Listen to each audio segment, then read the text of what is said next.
All right, so you want to really level up your Stoic game when it comes to dealing with toxic people, huh? We've come to the right place. We are going deep today. We're diving deep. We've got 2 videos from the Stoic community. Oh, excellent. And this fascinating Ask Reddit thread that you guys sent in, all about navigating those, shall we say, difficult personalities. And it's not just about sort of enduring, is it? It's about thriving despite all of that negativity.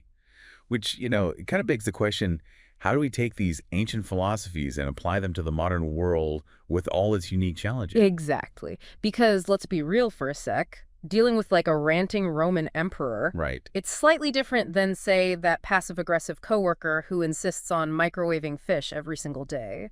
Although, some might argue that the emperor's pronouncements were a bit fishy themselves. Okay, fair point. But I see you already getting those mental gears turning, which is what we like to see. So enough chit-chat. Let's jump into those Stoic strategies, shall we? All right, let's do it. And speaking of emperors, that first source you sent in dives right into Marcus Aurelius and how he dealt with anger, both from others and from, within himself. Which is perfect because who hasn't fantasized about having some ancient wisdom to whip out during, a classic Karen encounter? Oh, I like that, yeah. Picture this Marcus Aurelius in his toga dealing with someone throwing a fit over chariot parking. Right. Okay, maybe not, but you get the idea. Right.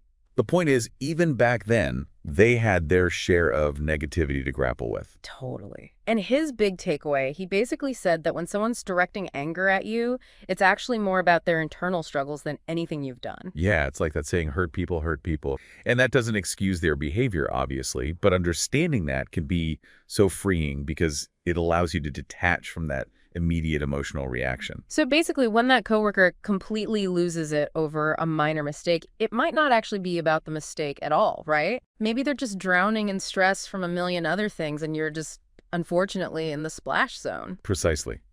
And, that brings us to another Stoic heavyweight, Epictetus. He gave us this amazing visual of a force field. Remember, we can't control what other people say or do, only our reactions to it. Okay, I love this. It's like their negativity is bouncing off this invisible shield you've built around yourself. You are in control of your own inner world. Exactly. And that friend who always rains on your parade. Oh, yes. With their negativity, their pessimism, that's theirs to carry. You get to decide if their words will penetrate your force field and hold you back, or if you'll keep chasing your dreams regardless. So empowering, right? Yeah. And speaking of shields against toxicity, Seneca kind of takes it a step further with this radical idea of compassion as the ultimate weapon. Right. It's kind of a big deal. Yeah, it's not about condoning bad behavior or anything, but rather understanding the hurt that might be driving it. Seneca argued that kindness, even when it's undeserved, can be a powerful force for change. So we've got our Stoic toolkit, right? Right. See the anger as their struggle, not yours. Build that force field.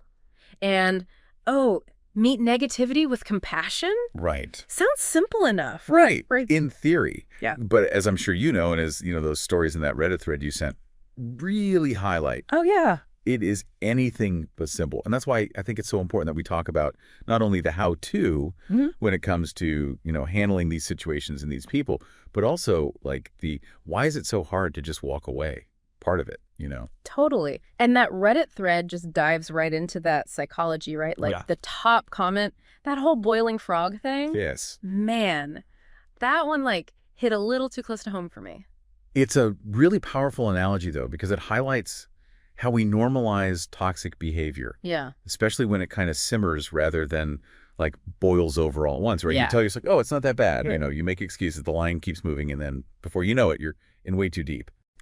It's like that old saying, the best way to eat an elephant, one bite at a time.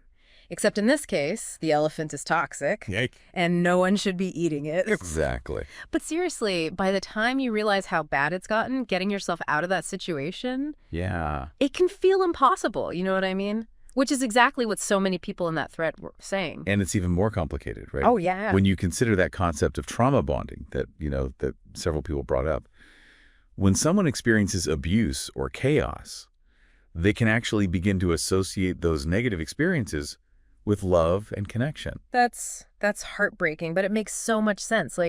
It explains why some people are drawn to the same unhealthy patterns over and over again. Right. If that's all you've ever known, if that's the only version of love you've ever experienced, it's going to feel familiar, Right. even if it's hurting you. And then on top of all of that, right, Yeah. it's not just the psychology. Like, there are often very real external barriers that prevent people from leaving those situations, and we can't ignore those either. Totally. That Reddit thread really opened my eyes to that. It's so easy to sit back and be like, we'll just leave. Right. But people were talking about financial dependence and fear of literally being homeless and then even, staying in a toxic situation for the kids. It's like, Oh, absolutely. Yeah. oof, that's rough. It's such a complex issue. There are no easy answers, which I think is, again, what makes that thread so powerful. Right. It's a reminder to have compassion for what people are going through. Yeah. Even as we, encourage them to make those positive changes. Totally. And speaking of empowerment, I think this is the perfect place to bring back our Stoic principles, right? Because they offer guidance even in these incredibly difficult situations. So we've got all these tools, right? These Stoic tools for dealing with toxic people. And we've talked about, thanks to that Reddit thread, just how messy and complicated these situations can actually be.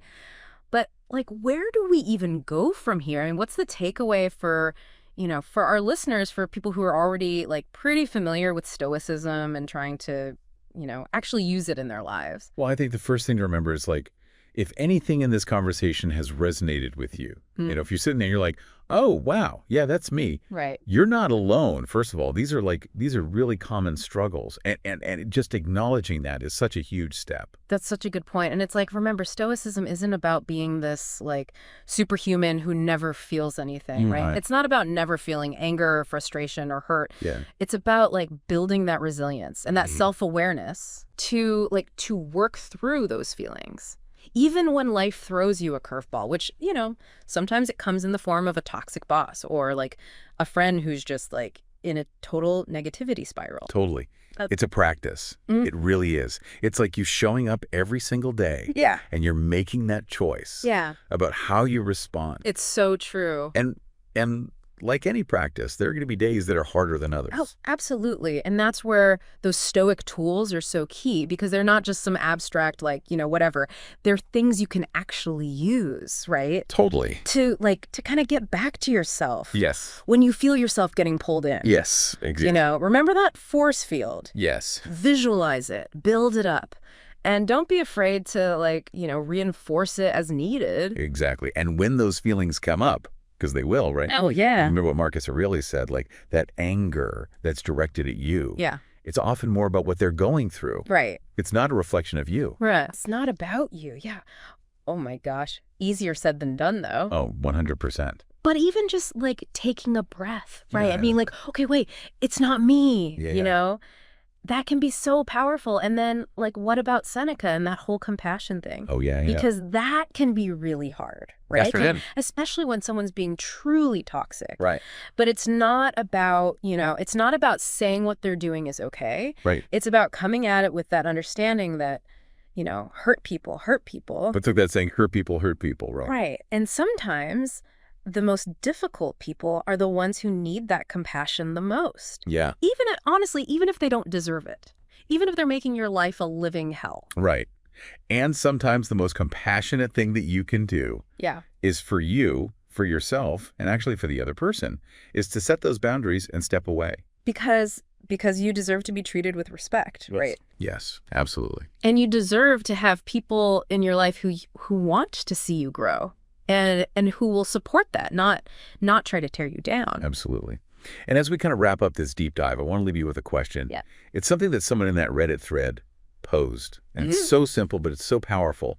They said, the next time that you find yourself making excuses for somebody's toxic behavior, just ask yourself, if this were happening to my friend, right, what would I tell them? Oh, wow. What would I tell them to do? It's so true, because we can be so much harder on ourselves than we are on literally anyone else. Yeah. So be kind to yourself out there, guys. Practice these principles and just remember, at the end of the day, you get to choose. Yes. You have the power, even when it feels like everything is out of your control, how you respond. Yeah. That's up to you.